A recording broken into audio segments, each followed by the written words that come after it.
Alerte coronavirus. Attention, attention, le coronavirus se transmet très facilement et fait des ravages. Pour l'éviter, le port du masque de protection est obligatoire en tout lieu. Dans l'administration publique ou privée, dans les réunions, les rencontres, dans les marchés, les magasins, les boutiques et lors des déplacements, le port du masque est obligatoire. Même dans les lieux privés, dès lors que l'on n'est pas seul, le masque doit être le fidèle compagnon. Mais attention, le port de masque de protection ne dispense nullement d'appliquer les autres mesures de prévention, notamment le lavage des mains à l'eau et au savon et l'observance de la distance de sécurité sanitaire d'au moins 1 mètre entre personnes. Enfin, s'abstenir de porter des gants en vue du lavage régulier des mains à l'eau et au savon ou de l'application de gel hydroalcoolique. Pour tout savoir sur l'épidémie du coronavirus au Bénin, rendez-vous sur le site web www.gouv.bj/coronavirus. Ceci est un message du gouvernement de la République du Bénin. Merci de nous préférer pour vous informer. Bienvenue à toutes et à tous. Présidentielle 2021 au Bénin, à quelques mois du scrutin, les bataillons de Patrice Talon exhortent le chef de l'État à être candidat pour un second mandat.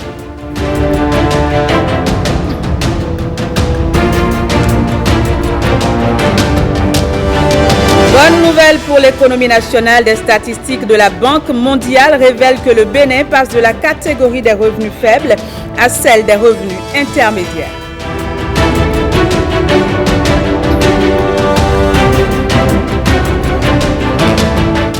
Puis installation des organes de gouvernance du système national de recherche agricole du Bénin.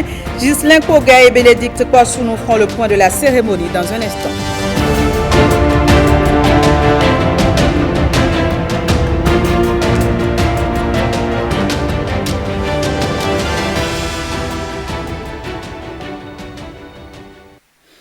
Mais d'abord, parlons de ce soutien qu'a apporté la Chine au Parlement béninois dans la lutte contre le coronavirus. Le pays a offert des matériels de désinfection à l'institution. Guillaume Avienou pour le reportage. Des gels hydroalcooliques et du dispositif de désinfection pour renforcer la riposte du Parlement béninois contre la Covid-19. C'est un don du peuple chinois à l'Assemblée nationale du Bénin. De façon très cruelle, le virus nous fait reconnaître que l'humanité est une communauté de destin. Il s'agit d'une guerre de virus de la nature contre l'humanité. Cette guerre est plus ou moins une guerre comme un examen de gouvernance pour tous les pays. Un examen de gouvernance auquel le Bénin, malgré des ressources limitées, est en train de réussir, exprime admiratif l'ambassadeur de la Chine près le Bénin. Un succès que les autorités béninoises entendent bien entretenir à partir de la solidarité nationale, mais aussi avec l'aide de partenaires au développement comme la Chine. Non seulement vous aidez le pays, mais vous aidez nos institutions à divers niveaux. Au nom du président de l'Assemblée nationale empêché, je tiens à vous dire merci sincèrement, merci de tout cœur pour tout ce que vous faites. Votre pays, la Chine, pour nous, est un grand pays que nous admirons par la qualité de sa gouvernance et par l'efficacité des mesures qui sont prises dans votre pays pour enrayer cette pandémie. Aux dernières nouvelles, près de 10 millions de personnes sont déjà contaminées par le coronavirus dans le monde et plus de 500 000 en sont mortes. Encore quelques mois et Patrice Talon, président de la République, bouclera son quinquennat. Sera-t-il candidat ou non à sa propre succession en 2021? Si cette question reste encore sans réponse, eh bien des voix s'élèvent déjà pour susciter sa candidature. Les bataillons de Patrice Talon, officiellement sortis ce samedi, rêvent d'un deuxième mandat. Marcel Arossi. Le Bénin est désormais révélé au monde entier. Notre pays est résolument engagé sur la voie du développement durable et constitue une bonne destination pour les investisseurs étrangers. Cette nouvelle dynamique impulsée ne saurait brutalement prendre fin, estime Armand Souton et ses pairs du mouvement Les Bataillons de Patrice Talon.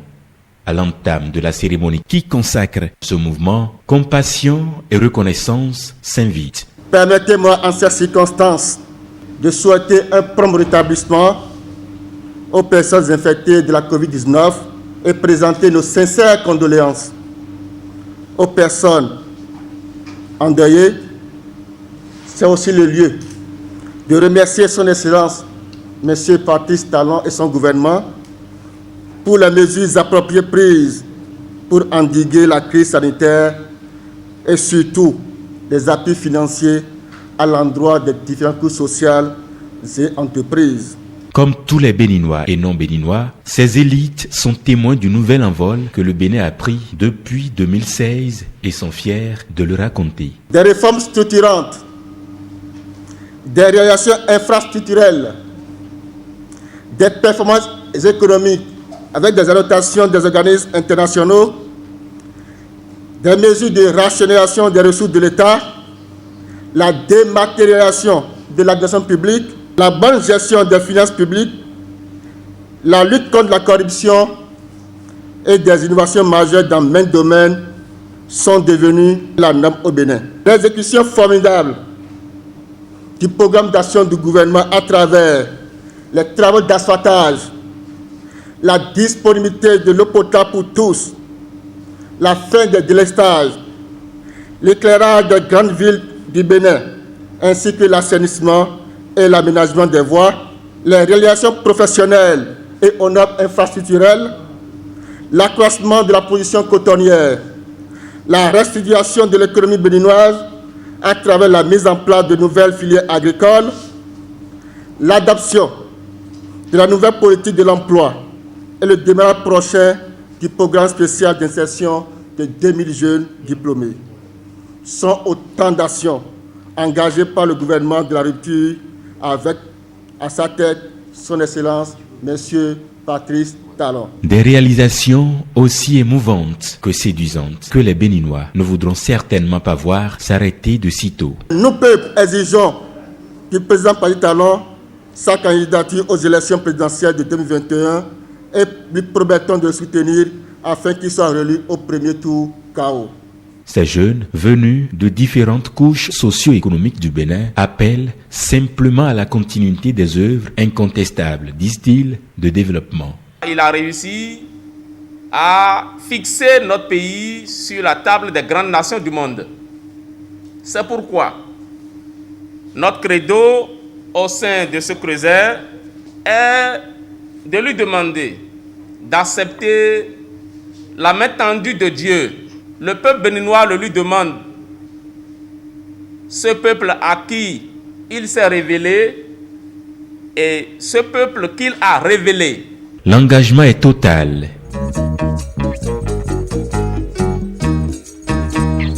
Le rouleau compresseur que constituent les bataillons de Patrice Talon est désormais en ordre de bataille. Ce mouvement se veut être un mouvement d'avant-gardiste pour sa réélection en 2021. Cette volonté populaire va se matérialiser par une pétition signée d'au moins 500 000 personnes qui lui sera remise, ont-ils annoncé. Tous les 1er juillet, la Banque mondiale revoit sa classification des économies du monde. Cette actualisation repose sur les estimations du revenu national brut par habitant pour l'année précédente. Et pour le classement de ce 1er juillet 2020, l'institution financière a révélé que le Bénin a connu une croissance passant de la catégorie des revenus faibles à celle des revenus intermédiaires, tranche inférieure. Reportage. Bonne santé de l'économie béninoise, encore un classement qui témoigne des avancées du pays. Le Bénin connaît une croissance de son revenu national brut selon le classement au 1er juillet 2020 de la Banque mondiale. Logé dans la catégorie revenu faible en 2019, le Bénin se positionne désormais dans la catégorie revenu intermédiaire, tranche inférieure. Un galop fort appréciable. Ce bond, d'après les indices de l'institution financière internationale, peut se justifier par le revenu national brut par habitant qui évolue en fonction de la croissance du revenu du pays, de l'inflation, des taux de change, de la démographie et des révisions apportées aux données et aux méthodes de comptabilité nationale. Toutes les économies du monde sont réparties en 4 groupes. Faible revenu, revenu intermédiaire de la tranche inférieure, revenu intermédiaire de la tranche supérieure et revenu élevé. Au total, 10 pays ont changé de catégorie. Pour le cas du Bénin, les réformes impulsées par le président Patrice Talon portent indéniablement leurs fruits. Ce nouveau classement est le résultat du savant dosage de l'assainissement des finances publiques et des différentes politiques de développement. Les lauriers s'enchaînent pour le Bénin et les performances de l'économie nationale sont suffisamment saluées. Le chapelet de reconnaissance et de mérite s'alourdit. Pour rappel, note B+, avec perspective stable, notation de l'agence américaine Standard & Poor's, note A- stable, attribuée par Bloomfield, sans oublier que depuis février 2020, le Bénin ne fait plus partie des 25 pays les plus pauvres selon le FMI et fait partie des 10 économies les plus dynamiques du monde depuis janvier 2020 selon la BAD. Le capitaine du navire Nouveau Départ le conduit inexorablement à bon port. Rencontre d'échange entre le ministre de la Décentralisation et les maires des départements du Borgou et de l'Alibori. Elle s'est tenue à Parakou en présence de nos confrères Cadnel Kapouf et d'Orcastito. Chaque département est touché. Ils sont entretenus sur leur rôle et responsabilités en vue de faciliter la mission à eux assignée. Les maires et les adjoints aux maires des départements du Borgou et de la Libori s'imprègnent ainsi davantage des textes et outils d'accompagnement du processus de décentralisation au Bénin. Au nombre des défis qui s'imposent à cette 4e mandature et face auxquels j'en appelle au sens élevé de votre responsabilité, je note, entre autres, la gouvernance participative et inclusive, la mobilisation des ressources financières, surtout les ressources propres des communes, jusque-là insuffisamment mobilisées et pour lesquelles très peu d'efforts sont consentis par la majorité des élus dans les communes que vous représentez. La gestion efficace des ressources humaines qui constitue le premier capital de votre succès. Leur gestion doit être dépolitisée et se faire conformément aux textes en vigueur. Le respect des règles de passation des marchés publics dans l'attribution des marchés publics locaux. Autant de responsabilités et de défis à relever par les maires de cette 4e mandature. Les populations attendent beaucoup de votre mandature. C'est pourquoi je voudrais vous inviter à vous engager effectivement en plaçant votre mission sous le signe de l'unité, du consensus, de la paix et du travail collégial au sein de vos conseils respectifs, afin de relever les défis et d'offrir de meilleures conditions de vie à vos mandants. Le rôle du préfet et ses relations avec les maires, le financement du développement local sont entre autres thématiques abordées au cours de cette rencontre. Les leaders syndicaux améliorent leurs compétences pour des négociations collectives fructueuses.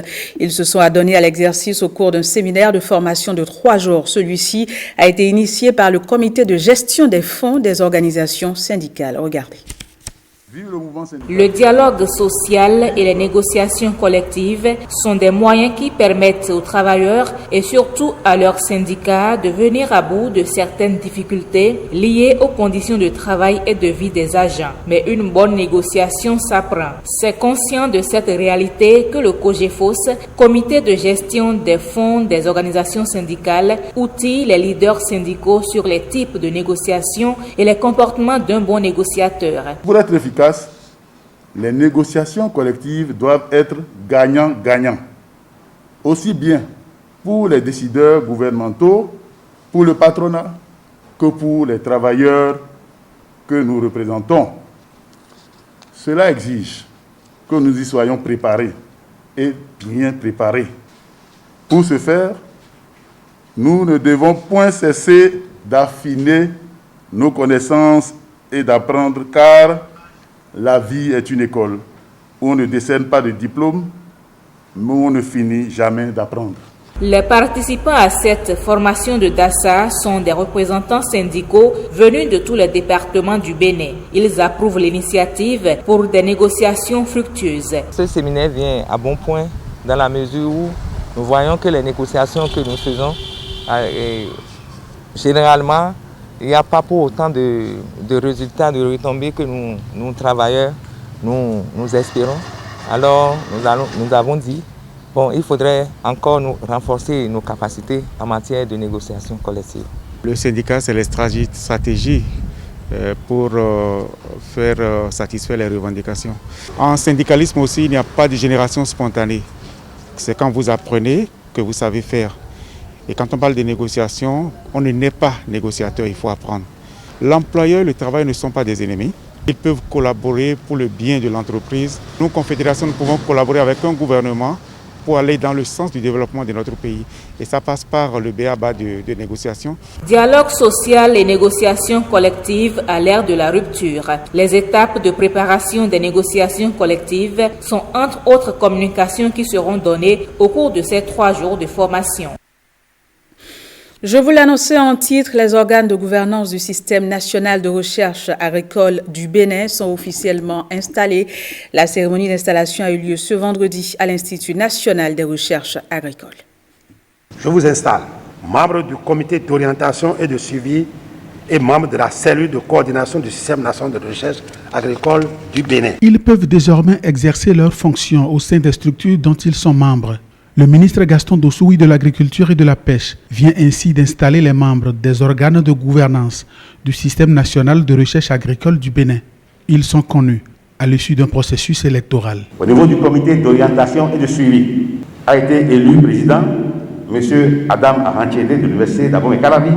Au niveau de la cellule de coordination, le directeur général de l'INRAM, consacré par les statuts comme membre permanent du système et coordonnateur de ce système, a été ovationné par l'Assemblée générale. La mise sur pied d'un comité d'orientation et de suivi et celle d'une cellule de coordination répond à un souci de fédération des efforts, de choix judicieux des orientations et d'unicité d'action dans le domaine de la recherche agricole au Bénin. Le besoin de création d'une synergie entre les différentes institutions nationales intervenant dans la recherche agricole au Bénin se faisait sentir depuis longtemps. La forme sous laquelle le système national de recherche agronomique fonctionnait ne pouvait donc donner grande satisfaction en ce moment. Les forces étaient sans doute dispersées, les ressources matérielles et financières étaient émiettées, les ressources humaines dispersées.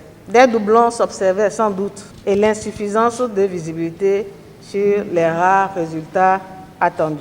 Aujourd'hui, face à ce sombre diagnostic, le gouvernement du président Patrice Talon a rompu avec cette tradition et a cherché à aller plus loin. En les renvoyant à leurs tâches, le ministre en charge de l'agriculture leur a rappelé l'importance de leurs positions actuelles et l'espoir placé en eux. Le monde agricole est aujourd'hui à une croisée des chemins où la productivité, la compétitivité et la diversification sont des défis majeurs.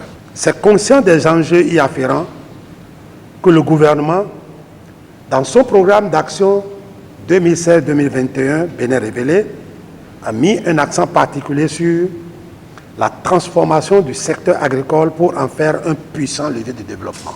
Vous savez autant que moi, sinon plus que moi, que la génération, la diffusion d'informations et d'innovations adaptées sont la clé de voûte pour relever ces défis.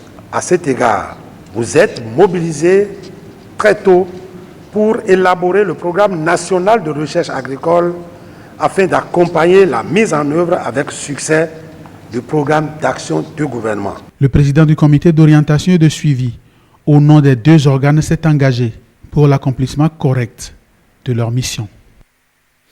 Un sergent de l'intendance des armées vient d'écoper de 10 ans de réclusion criminelle dans une affaire de détournement de primes de ses camarades à la faveur d'une mission de maintien de la paix du contingent béninois en Côte d'Ivoire entre 2007 et 2008. Les échos de la Criette avec Guillaume Avieno. Pour n'avoir pas justifié devant les juges de la Criette la destination des 10 250 000 francs CFA constituant les reliquats des primes des éléments du 8e bataillon interarmé en fin de mission de maintien de la paix pour le compte de l'ONUCI en Côte d'Ivoire de novembre 2007 à juillet 2008. Le militaire comptable du 10 bataillon à l'époque des faits, le sergent Mohamed Zakari, vient d'écoper de 10 ans de réclusion criminelle. L'accusé, qui bénéficiait d'une liberté provisoire depuis octobre 2010, après une détention préventive de 2 ans 4 mois, retourne derrière les barreaux pour encore au moins 7 ans. À l'opposé de son conseil, maître Maoussi Eli Dovonou, qui a plaidé l'acquittement pour défaut d'éléments intentionnels pour la constitution du crime de détournement de deniers publics mis à la charge de son client par le ministère public et souhaitait une condamnation à 5 ans de prison si d'extraordinaire, la Cour maintenait son client dans les liens de détournement de deniers publics vu l'âge de son client, surtout que l'intendance militaire des armées n'a pas restitué au soldat Mohamed Zakari la prime de mission de 2 400 000 francs CFA à laquelle il a régulièrement droit.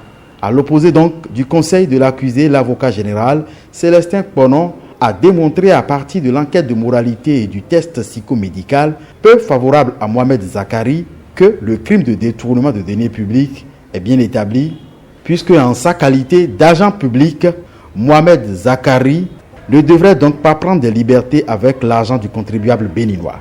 Le ministère public avait alors requis 10 ans de travaux forcés, une amende de 5 millions de francs CFA et demandé à la Cour de sommer Mohamed Zakari de retourner dans les caisses du Trésor public la somme des 10 250 000 détournés. La Cour, présidée par Guillaume Dossalali tranche 10 ans de réclusion criminelle pour Mohamed Zakari et le remboursement de l'intégralité des 10 250 000 détournés par ses soins. Sport à présent, en prélude à la première édition du tournoi de football Patrice Alakpato, le tirage au sort des différentes équipes qui prendront part à la compétition s'est déroulé ce samedi à Cotonou. Les détails avec Robert Copin-Edor. Les phases de poule vont aussi se dérouler entre ces équipes. Les dés sont jetés pour la première édition du tournoi de football Patrice Alakpato, regroupant 13 clubs des arrondissements issus des 15e et 16e circonscriptions de Cotonou. Cette compétition vise à détecter les jeunes talents et les suivre durant leur formation. Notre vision, au fait, c'est de détecter les jeunes talents et de les envoyer dans un centre de formation. Et nous avons l'obligation de les suivre jusqu'à la fin de leur formation. Les contacts que nous avons pris, c'est avec Sony Sport Academy. Le sort des équipes est scellé, mais l'équation à résoudre afin de s'assurer de la tenue du tournoi reste la pandémie du coronavirus. Pour le démarrage, nous avons des retenues parce que nous voulons suivre l'évolution de la crise de cette pandémie avant de lancer. Ce tournoi des clubs inter-arrondissement mettra aux prises les joueurs uniquement de la catégorie des moins de 20 ans.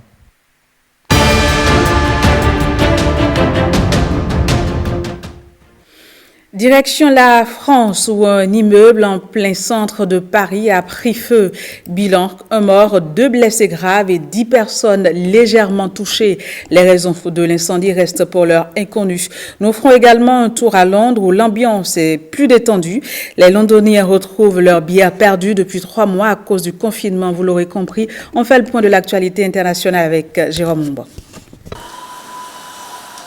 Incendie à Paris, des images filmées par les sapeurs-pompiers montrent leur intervention dans un immeuble dans la nuit du vendredi à samedi. Le bilan, un mort, une femme âgée, 2 blessés graves et 10 plus légèrement touchés. 18 personnes ont pu toutefois être sauvées grâce à des échelles déployées le long de la façade depuis la cour intérieure de l'immeuble. Une enquête a été ouverte et le laboratoire de la préfecture de police de Paris s'est rendu sur place pour déterminer les causes de ce sinistre. Pendant ce temps, le nouveau Premier ministre Jean Castex, en pleine préparation avec Emmanuel Macron de son futur gouvernement, s'est rendu samedi après-midi sur le site de recherche et de production de semi-conducteurs du groupe X-Fab France dans l'Essonne. Avant de redescendre ici, la rue Ernest Renan. D'un tout autre côté, les agents de Nokia se sont rassemblés pour défendre près de 400 emplois menacés. Nokia veut supprimer 1233 emplois en France, dont 402 à Lannion. C'est injustifié, intolérable, incompréhensible et insupportable. On nous dit que les engagements envers la France sont finis, mais alors pourquoi avoir dépensé des milliers et des milliers d'euros par personne dans nos formations de pointe si c'était pour tous nous virer quelques mois plus tard ? Le 22 juin, Nokia a annoncé son projet de restructuration en France avec 1233 suppressions de postes, dont 402 dans cette ville bretonne de 20 000 habitants, où, selon les élus, Nokia est le 3e employeur de la ville. Des Londoniens se retrouvent autour d'une bière pour la première fois depuis plus de 3 mois au Mercato Metropolitan dans le sud de Londres, alors que le Royaume-Uni assouplit les mesures de confinement dues à la pandémie du coronavirus. Après 3 mois d'inactivité, les coiffeurs ont élagué samedi leur première crinière, marquant ainsi une nouvelle étape majeure dans la sortie du confinement en Angleterre, ce qui fait craindre des excès et de nouvelles contaminations au coronavirus. Voilà, c'est la fin de ce 13h. Mesdames, Messieurs, merci de nous avoir reçus chez vous. On se donne rendez-vous la semaine prochaine. Au revoir.